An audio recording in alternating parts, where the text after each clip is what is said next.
sorma derdin, salam yollayan Ece kakamın canı sağ olsun dik dilleyen illerin kıymatı arzularımı yıkmaktı, arzuumda hip kaptı, öz arzumu tapmaktı. Kakam istedi doğru adam bolmağımı, Ecem istedi urluk yerde oturmağımı. Bağışlan men başkarak sayladım yolu, dost bilen mi durmuş gariplerden dolu.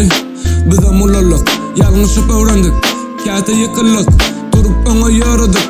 Kimsi Mercedes'ta, kimsi bolsa piyada, çakak düşmendi, sevgi yağdı. Ecem öğretti bana, ilk salamı Halipam öğretti bana, notaları sevmeni. Vaxt öğretti bana, dost bilen düşmanımı. Kabirlatlar edilenine, edildi pişmanımı.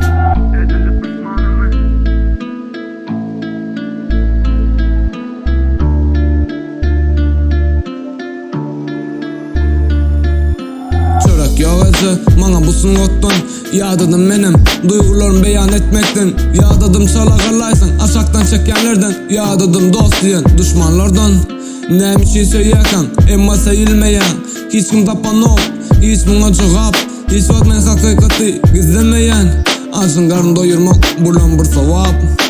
Azıcık bolsa da oylanın ölüm hakkında, bay ol garip ol, kemmemiz atar kavurdu. Kayverleri yaşayalar dine keyif içinde, anarkı dünyanı yatlayalar kerisinde. Menem yazdım başımdan geçenleri, kendi gördüm Ece kakadan geçenleri. Üyt ködüp olmaya Allah'dan gelenleri, yatlalı asmandaki cigerleri.